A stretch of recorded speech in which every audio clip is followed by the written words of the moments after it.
mouvement libre de jeu Koundara international nokkeli kala kawtiɗo mi salmini on ka 22h fawi minitaji capanɗe nayyi e ɗiɗi e nder leydi Praia 4 actuellement haray wana no famiro noon 23h fawi toon minitaji capanɗe nayyi e ɗiɗi kañum kadi nokku ka wiyeteɗon e nder préfecture de Koundara surtout ka district meɗen nokku ka wiyeteɗon Tabadel. Alors mi salmini jamaji ɗin fof wonɓe lal jentade jamma ñallono bimbe kikide haray en artay seeɗa ka communication manam andintingol jamaji ɗin situation ceeren on yer ha no humpitorde noon. Alors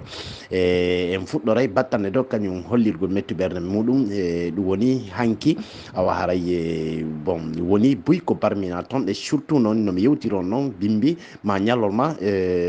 nokku ka wiyeteɗon surtout e sengo Demoudoula haray kanko sonnajo manqueteɗo Fatoumata Binta Bari sonnajo haray so wiɗo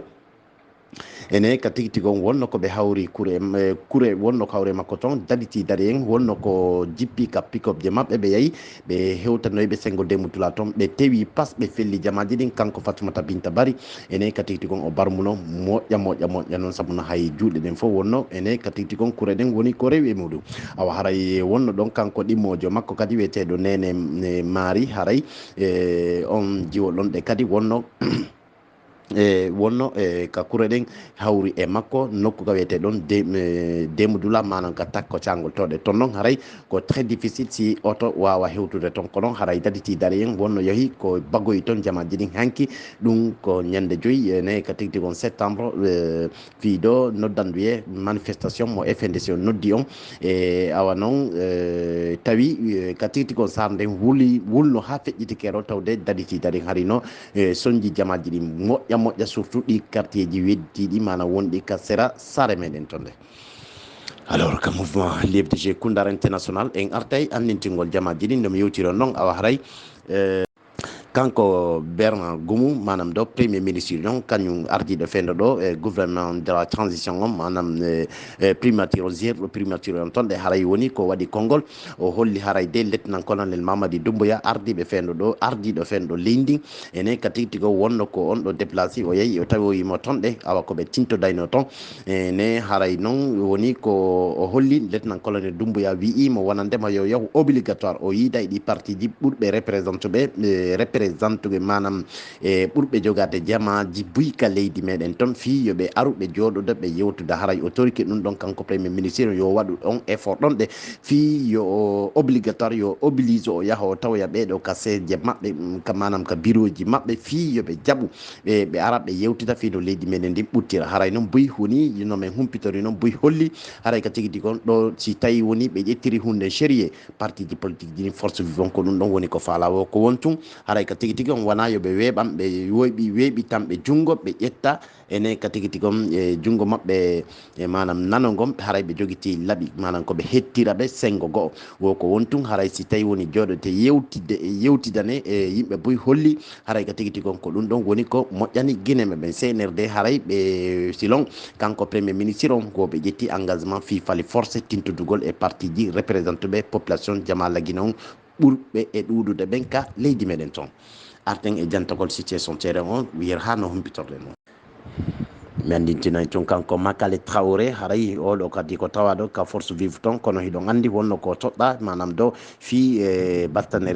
réconciliation manam cumbidirgol jamaji ɗin population laguine on e tugaleɗen toon ɗe ene fi yo yewte fottane fi yo yaafodirane haray wonno ko toɗɗa e nder ndun saldu ɗon ɗe awa haray kanko ɗo te Makale Traoré o holli wonandema haray himo noddita CNRD yoɓe jaaɓu yoɓe faamu ka tigui tigui fi yo wawe joɗidede yewtidane o haray kadi ɓe anda ɗon hoore mon toƴƴiɓe ɗo toɗɗe ɗuɗuɗe fi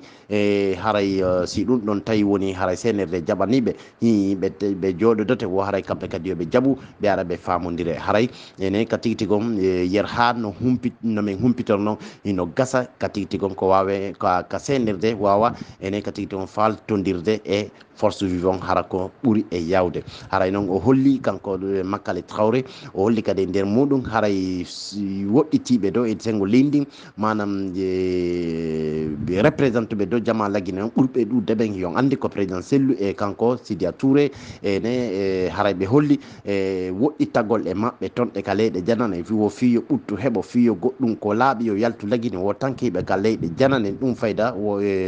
ka tigi tigi on wawata marsude hay hunde wo saabu fiyon nu ede ka tigi tigi on haray population laguine on jama laguine on surtout parti ji politique ji force vive on haray no hatto jini e maɓɓe donc haray on famay communication kanko Makale Traoré ka mouvement libre de jeu Koundara international famiɗon non kadi président Sellu wonno ko e nder tintudugol maɓɓe surtout militant ɓe maɓɓe ɓen sengo erep ton ɗe wonno ko ɓe holli ene haray crié fon hino tooñi ɓe Mouradou Sobir noon tooñiri ɓe e piiji buyɗi andan noon hoore mon ko yowitaki hay e nokku wo surtout wona ka sengo Guinée wo haray kañum kanko Elage Mamadou Silla haray patronat wonno kanko tigi ko seediti pellet haray Sellu Dalen Diallo anda fingal avion wal few o jonnani mo mbuuɗi o rewran Sellu anda fi on dossier wo kono crié fon no haɓɓiti tun ka tigi tigi on ko ma ɓe heɓa to no ɓe toñira manam no ɓe buƴƴodira e kañum e justice on wonon addu ɗum ɗo fof noon woɓe hoolaki justice on haray ka tigi tigi on ko wawɓe ñawayde e ɗi piiji yawtuɗi ka leydi meɗen ton wo saabu fiyon num ka tigi tigi on crié fon ko haray ko kamɓe woni ko sutani mana ko do ko kamɓe woni ene justice on ko kamɓe woni toñiraɓe piiji ɗi andanɗo hoorema rewra yaada few wo haray ɓe hoolaki justice on ɓe holli noon kadi e nder muɗum wo haray yo guineɓe ɓe ittu ka haqqillaji maɓɓe fi sikkitagol si ɓe aray laguine wo ko won tum ɓe hara ɓe ala toɗɗade yewtugol aduna Allah on yewta guineɓe ɓen haray ko honde tuma woni ko ɓe arta saabu nayi ɓe joguiti golleji buyɗi ɓe hani wadde ka leyɗe janane wo kono haray ɓe fellutu e wo kono haray ye en fellutu ka tigi tigi on ene yangi meɗen ki wawata yarde mere ɗum ɗon hiɓe felliti ɓe natay ene manam sectoria ɓe ardoto leydi ɓe holli haray jama laguine o yo famino ɓe wonon ka woɗɗa ka ɓooya ɗo haray ɓe yama laguine ko ɗum woni ko président Sellu Dalen Diallo woni ko holli ka mouvement libre de jeu Koundara international famiron noon kadi musidɓe ka mouvement libre de jeu Koundara international ɓen andintinani tun haray kanko joguiɗo dow konguɗi ka sengo saldu meɗen libre de jeu sengo laaɓe haray kanko Aliou Samprin Diallo ou bien Balde donc excusez moi parce que e tonne wala no okkonori lanka haqqille haray noon woni ko waɗi konguɗi makko ɗi noon menen hino tawa e monsieur Baylo mo ɗum ɗon welani few wi'ugol wonandema ka tigi tigi on laamu CNRD haray ka tigi tigi on ko laamu Alpha Condé ɓuuri ɗum ɗon haray ka tigi tigi on meɗen yeddi ɗum ha kadi mettite few saabu fiyon ɗum Alpha Condé ko waɗi ɓiɓɓe leydi kon ɗum koko hulɓini haray mo kala majjaka battane kuuɗe bonɗe ɗe CNRD woni e wadde ka leydi meɗen ton kono noon haray ka tigi tigi on ɓe eɓɓa wadde feccereji ɗin taw ene laamu dundaranke ngo Alpha Condé waɗi guinéɓe ɓen kon haray battane dow communication ji kanko Aliou Samprin sengo laaɓe ton ɗe joguitiɗo konguɗi ɗin ka sengo l'IFDG welani dey buy e militant ɓe l'IFDG ɓen sabuna konguɗi makko ɗi yewtaki few menen ka tigi tigi on Alpha Condé siɗi hara goɗɗo no ardi ɓe no woniri ɓe min hoolaki min weltorta min anditanta moƴƴere nde Alpha Condé waɗi laguine ndenɗan ɗon hoorema hara guine ɓe fof no weltori Alpha Condé guilli ardi laguine ko lorrugol e janfagol e piigol e wargol e ukkidirgol leƴƴi laguine ɗin sabuna ɗi probléme ji ɗuy ellaji ɗo fop ɗi senirde woni wadde nene e baban fof ko kanko ardinoɗo laguine on à l'époque wiyeteɗo Alpha Condé on ka mouvement libre de jeu Koundara international famiron noon kadi musidɓe ka mouvement libre de jeu Koundara international maire ɓe sappo e jeeɗiɗi woni ko itta e yarayno laaɓe maire wiyeteɗo maire on sengo kalan toon ɗe woni ko holli ka tigi tigi on kanko dey haray o ittama salndur ka o hikkinirano ɗon wo kono haray o bonna hay e hunde kadi o huula wo haray et puis mo welti wuri hay ko itta kon wotu yoɓe fellutu ka tigi tigi on ene CNRD ko eɓɓi kon ma ko ɓe faala wadde kon ɗum wawata marsude wo kadi si ɓe bonni goɗɗum ɓe torike laamu fewdigo ngun haray yo weɓintinan guinéɓe ɓen fof surtout yimɓe ɓen e sengo labetonɗe ko ɗum haray mais on kalan woni ko holli wano noon kadi haray sengo sigri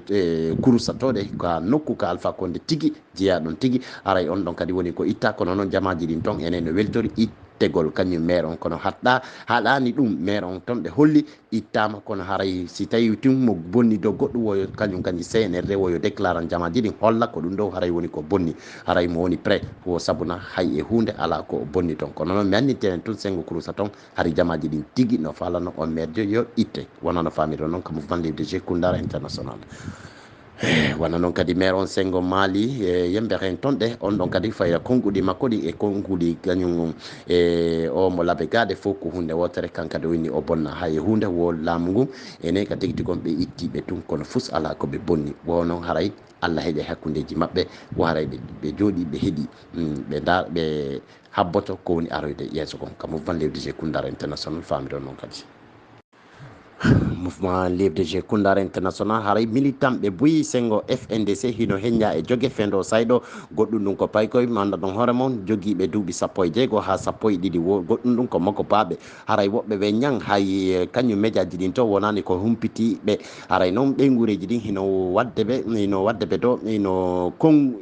ino windande ɓe mana noddude ɓe fi andingol ɓe de haray ene kati gon kotiraɓe mabɓe walla bappiraɓe mabɓe na do berraw mabɓe haray ɓe ala ɓe iyani ɓe ka galle ton en tout cas joguitaɓe ɓen fendo ɗo anda ka ittiri jelo haray kañum ko daditi dari en heññi jogue ene hanki yaltunoɓe holliri mettu ɓerde muɗum nden ka mouvement lewde G Koundara international haray kanko Sékou Koundiro wonno ko fenni e kanko Ousmane Gawal Diallo battane yewtereji ɗi o waɗi hande surtout conférence de presse noon haray kanko Ousmane Gawal Diallo o holli to piiji buy en tout cas ko raɓɓiɗingol yewtere wiwgol to wona ndema ko kañum CNRD hino wonande fiyo jooɗe yewte wo ko ɓe faalaka ɓen tun woni wadde ko kanda ɗum hoore mon ko rewra awa kadi o holli toon kadi ko hi haray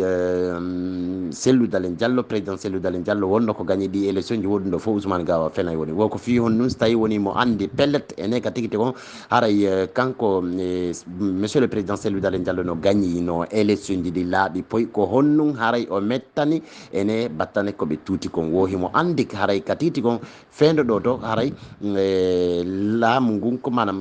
no wacci to ko laamu Cellou Dalein woni koɓe joguiti fendo o sayɗo ka leydi meɗen ton o haray Ousmane Gawal Diallo wona neɗɗo hulayɗo Allah subhanahu wa taala ko na neɗɗo wolayɗo gonga en tout cas o wi kongunomo kongude buy kono noon haray min ko haɗon mi wata ñomitande ka mouvement livre G Koundara international miɗo toro jamaji ɗin min bulnagol jooɗe heeɗo ɗon gonga yalta e laguine président Cellou Dalein Diallo il sera président de la République croyez-moi parti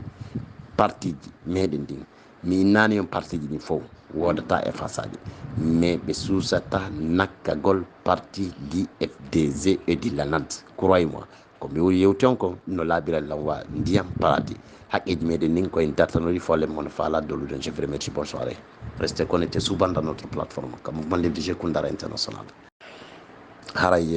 ɓeydugol andintingol jama on ka mouvement lewde G Koundara international battane ko jonnidirnoɗen ɗo juuɗe haray wonno ko yahuɗen e bureau mouvement on ka mouvement lewde G Koundara international haray en addano ɗum ɗo weeɓintinɗen ko honno mburɗi ɗin gollidira haray noon mi annittinayi tun en ittuno guluje 500 ene ka tigui tigo naɓuɗen jonnirɗen haray surtout ɓe yummiraɓe meɗen mana yumma kañum Ibrahima Balde ene o paykum emo babay muɗum feƴƴini battane accident e kumpay kum kañum CNRD fellitewi pas wari haray mi annitina yo ene en yahuno fabori ɗen ɓeɗo ɓe guluje 500 fi noɓe